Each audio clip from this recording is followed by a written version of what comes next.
వడలు దీన్ని యాడ్ చేసుకోవడానికి కావాల్సిన పదార్థాలు: బియ్యం, వేయించిన పెసరపప్పు, పాలు, బియ్యపిండి, పచ్చిమిర్చి ఉప్పు కలిపిన పేస్ట్, ఉప్పు, కొత్తిమీర, కరివేపాకు, తాలింపు గింజలు, ఉల్లిపాయ ముక్కలు, నూనె, మిరియాలు, జీలకర్ర పౌడర్. పొంగల్తో వడలు దీనికి విధానం: ముందుగా 1 కప్పు బియ్యానికి 1/2 కప్పు పెసరపప్పు వేసి దానికి 4 కప్పుల వాటర్ పోసి కుక్కర్ పెట్టి 3 విజిల్స్ వచ్చేంత వరకు ఉడికించుకోవాలి.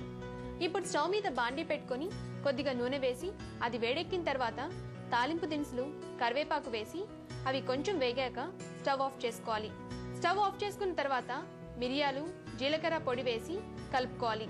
ఆ తర్వాత ఉడకబెట్టుకున్న పొంగల్లో కొద్దిగా పాలు, కొద్దిగా ఉప్పు వేసి తాలింపుని ఇందులో వేసి 5 నిమిషాలు ఉడికించాలి. ఇప్పుడు చల్లారిన పొంగల్ని ఒక బౌల్లోకి తీసుకొని దాంట్లో సన్నగా తరిగిన ఉల్లిపాయ ముక్కలు, బియ్యం పిండి, ఉప్పు, పచ్చిమిర్చి కలిపి గ్రైండ్ చేసుకున్న పేస్ట్ వేసి అంతా కలిసేలా కలుపుకోవాలి. ఇలా కలిపిన పిండిని వడల్లా ఒత్తుకొని కాగిన నూనెలో వేసి వేయించుకోవాలి. తయారైన పొంగల్ వడల్ని ఒక ప్లేట్లోకి తీసుకొని అంతే, ఎంతో టేస్టీగా ఉండే పొంగల్తో వడలు రెడీ.